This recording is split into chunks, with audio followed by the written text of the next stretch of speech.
Hey everybody, just got done playing the session here on ACR, and I wanted to go through some of the bigger hands that I had. A little bit of a swingy session. Had to make had to make some folds, but I just wanted to go through some of the thought process I had as these hands played out.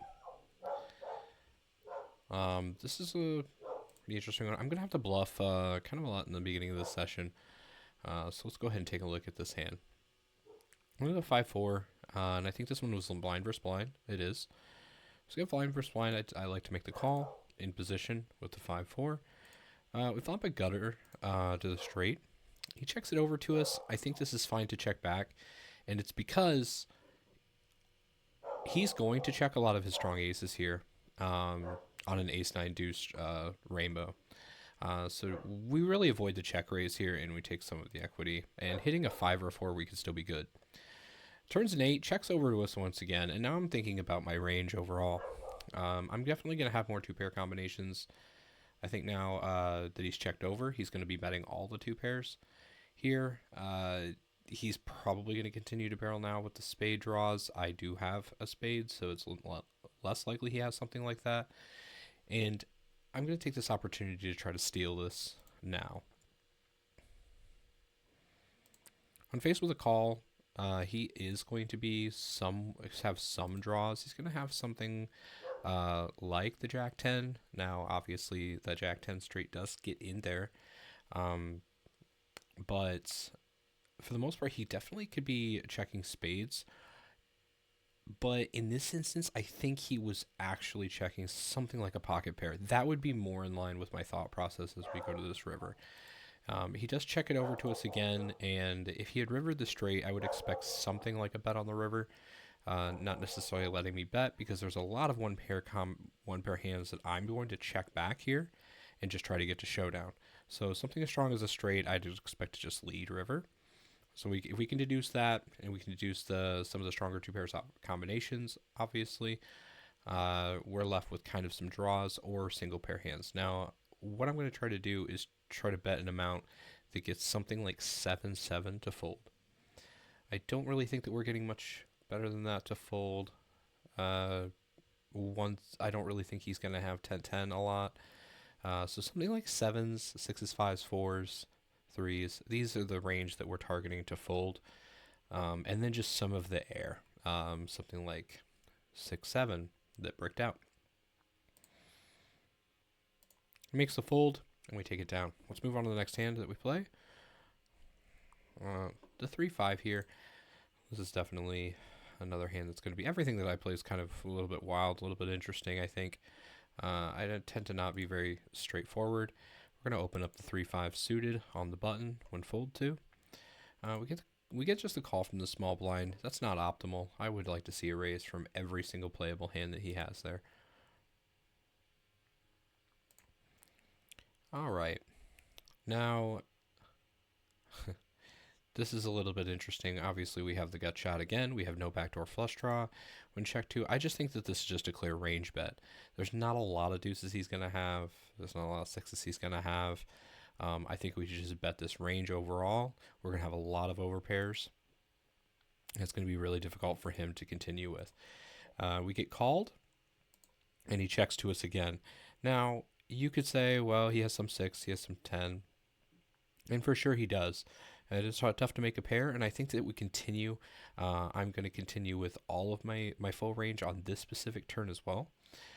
So we choose a size, and it goes 6.5 into 10.5. I think this is a fine sizing to go here, and we end up getting the fold.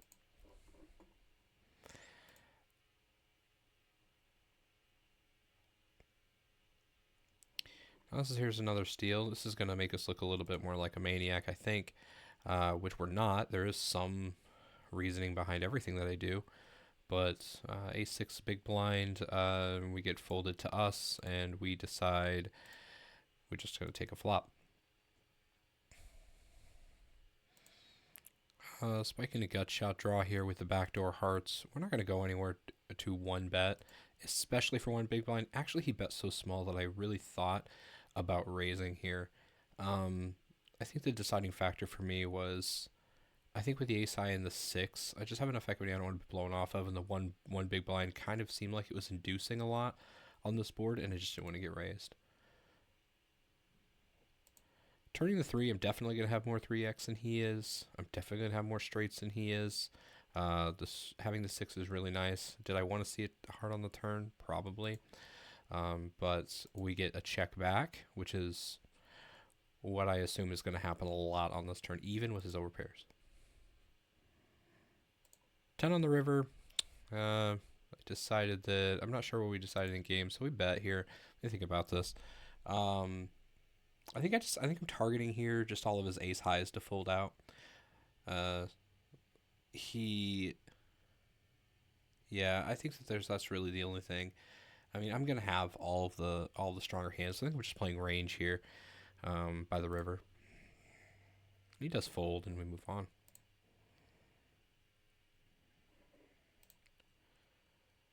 This is one where I think that I get into a little bit of trouble, and we punt away some big blinds. Because we're doing all right so far.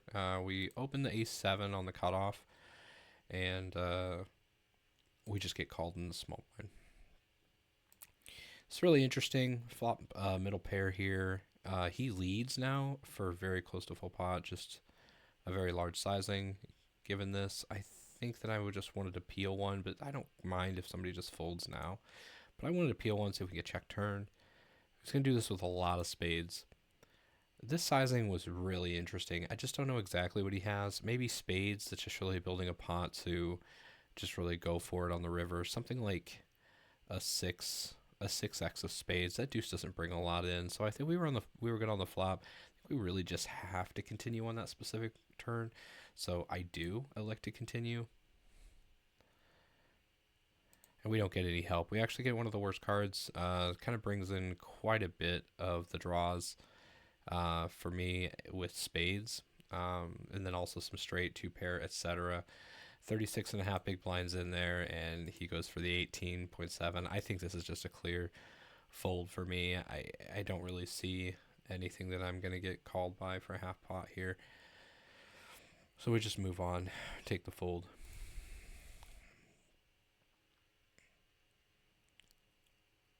Uh, 6-7 of clubs. I think we just open this up, and we get the fold.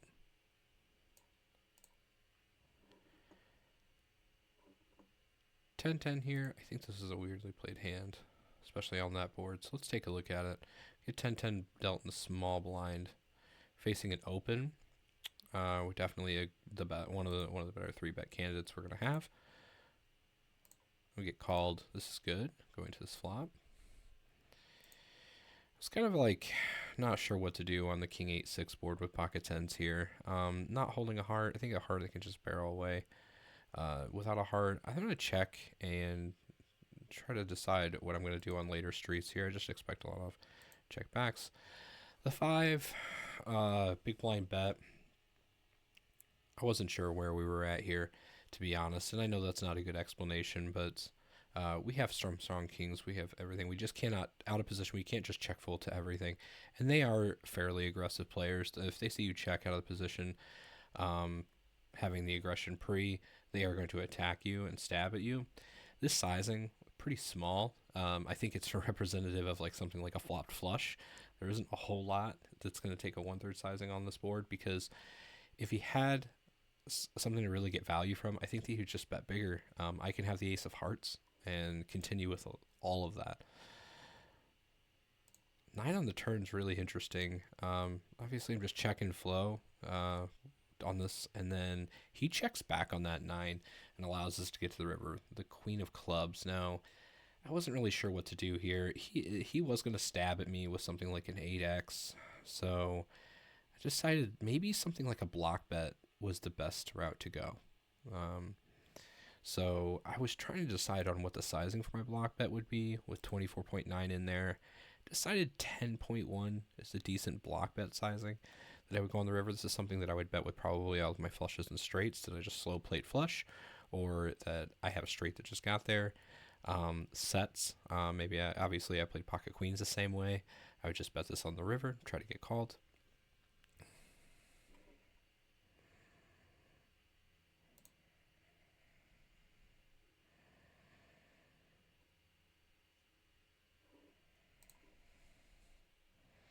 Now, I have a problem with not really believing too many players.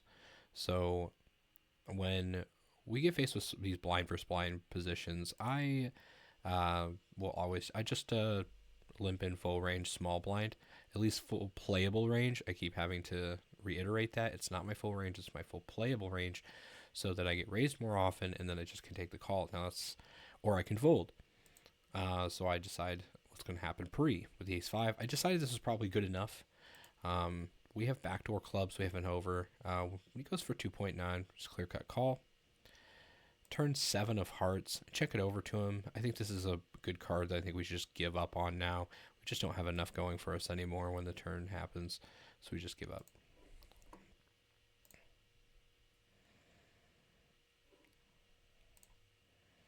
The 6-6 hand was likely something, if I can remember, an open, and we get called. C-bet range here and take it down. Easy one.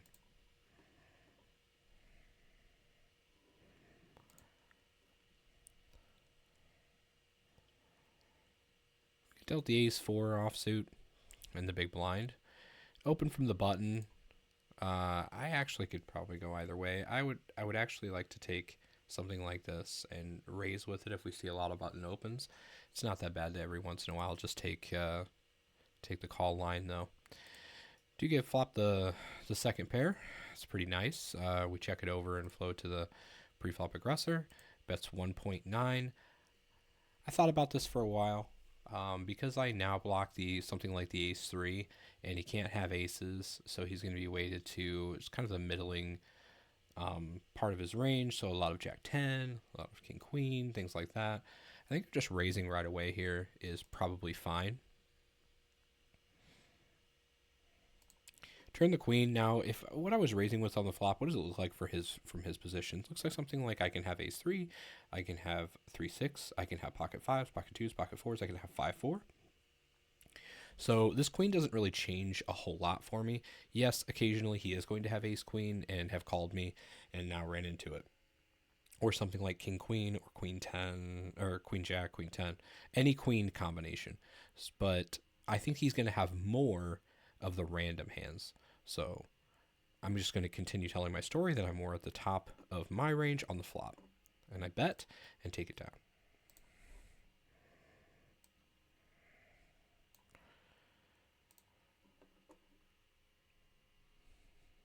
Nothing to be said about that one. I opened and took it down on the button with the ace king. Getting a little bit of trouble here. So let's talk about this hand. It's just so we can have everybody avoid it. So queen 10 offsuit in game.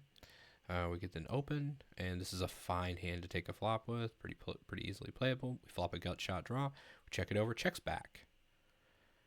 Turn 5. Turn 5. I am gonna have some things to stab here with, especially when check back. So, and we can always improve by the river. So I do take a stab at it, and we get the call. River comes out an 8 of hearts. That doesn't change a lot of what is the nuts on the flop and turn to me. So I'm going to go and just tell my story and try to bet something that looks like I have a bit of value. And we do get called by the jack 10. So nice hand. We opened 8-8 and took it down. Everybody folded. Fun hand here. Make a chunk back. Open up king queen. We get 3-bet immediately from next to act. We're going to take a flop. Pretty good flop for us. Flop a pair, top pair, decent kicker. Goes for 8.4. We make the call. We turn 2 pair here. We're going to check it over to him. I don't mind leading this turn occasionally though. But in this situation, I'm just going to go ahead and check. It looks like having a little bit of an issue with this one. We might have to replay through. Oh, no, we're good. So it kind of timed out there. So let's go back. Obviously, all this happens. Yep. Open 3-bet call. Flop top pair. Makes a call. Turn 2 pair. Check. Check. River's a 9. Now,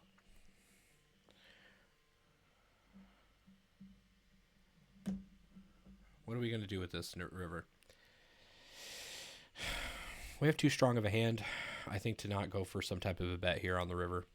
I don't really want this to go check with something like he has ace king or even a queen that he turns some value with. I know that he's going to be holding sometimes a jack, but also so am I. So I think that something, I kind of like put a sizing in between. Do I ever want to be check calling here? I don't really think so. I think I just have a bluff catcher candidate, but do I ever get called by worse? Sometimes I do get called by some non-believing hands. I can get called by some king 10, king 9, 9, 10 suited, things like that. So I do decide to, it might be too thin, but I go 14.6. I get called. I'm a little nervous that I got snap called in this situation, but obviously it gets shown. The ace king, one of the hands that we were targeting for value, and we get paid. You call me lucky right there for just sucking out on him. But a lot of people are just going to check, and it's going to go check river, so we make some extra big blinds by going for thin value there. So this is a little bit of a strange hand. I played this very unorthodox. We have an open from early position, and I have pocket tens. Obviously, more often than not, I'm just going to 3-bet this hand, which is what you should do. It doesn't happen in this instance. I just under-rep my hand by calling on the button. So Sasha decides to check it over to me. Don't like that he checked over on this type of board. He's going to have a lot of the stronger hands. We do double block the straight, but I'm going to check it and see if we can't just improve. Now, the problem with that line of thinking is when we do improve, do we ever get paid off? No, not really. Let's say the turn is a 9. We don't really ever get paid off. The ace on the turn doesn't really pay us off. So he bets here. I decide to call and just try to get something to showdown with my open ender. Turns a 6 of diamonds.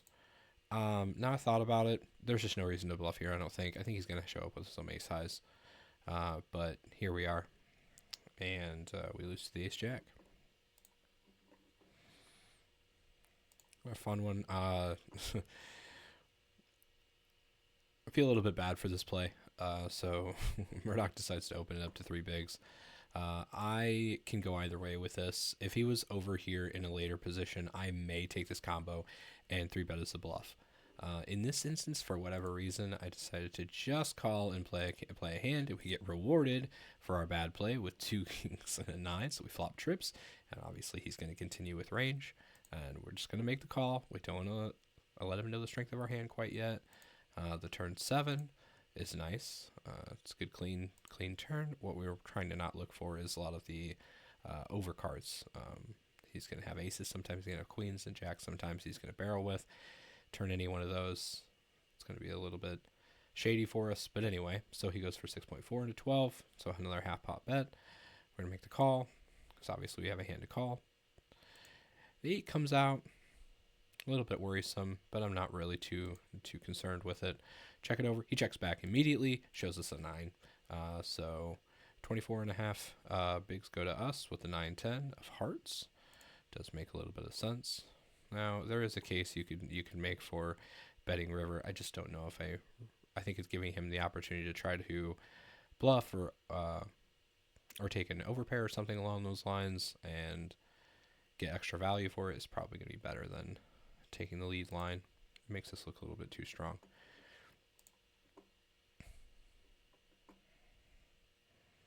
This is kind of an example where I don't like to give up immediately, especially in a 6-handed game. We're going to open the button and we get called, so we're going to play single raise pot. It's going to check. We're going to bet on these types of boards 100% of our range. Immediately get raised.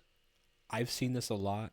People take these hands where they know that I can't have something like pocket 3s or pocket 5s. That's not necessarily true. And they just raise right away. They feel like I think they feel like most of the players are just going to have ace, king, aces, and all that. Too often, Like ace king, ace queen is really hard to get him to get value. I don't know. Out of something like this, they just tend to represent the five a little bit too often, I guess is what I want to say. Sorry, I got distracted there, but this raise is just saying, hey, I have a five, but do you really? So anyway, the four comes out, we get checked to. Really surprising. I expected that bet to, or this four to him to continue to barrel a lot, and this in this instance does a check. So I don't mind getting a free card. We are ahead of some things too. So let's go ahead and take a free card. Ace comes out. Now that's going to hit me more than him. And he checks it over to me. Now, do I ever bluff here? I'm curious if I do. I don't know because I do have ace X, but could he be pot controlling with something that I'm going to lose to if I river the ace here? I guess no. I think if I have the ace, I just bet. So when the ace comes out and he checks to me, I think I should just bet it. I really in game thought about how often I have a deuce here and how often he check raises me with a deuce on a 5-3 flop. But anyway, I wanted to see what he did this with. I wanted to see what hand was good enough to check raise me on the flop, fold or not fold, sorry, check turn, and then now we're at a river. What hand, and then check river. What hand is this? So we get shown the Jack 10 of hearts. So it's definitely a wild player. I mean, I would not advise going for the check raise. Actually, that combination is pretty strong. I probably, especially my button open is going to be very, very wide.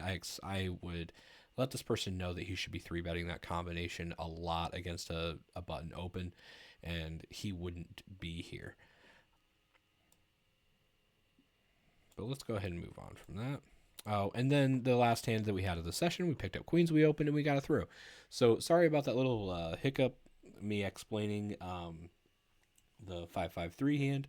I got a little bit distracted, but yeah, thanks for joining me in my little session of all the hands that I played here to make a little bit of a profit. I think that we were up $4, so we're down $1 this morning playing the small stakes, and now we're up $4. So just kind of stay disciplined. All right, see you.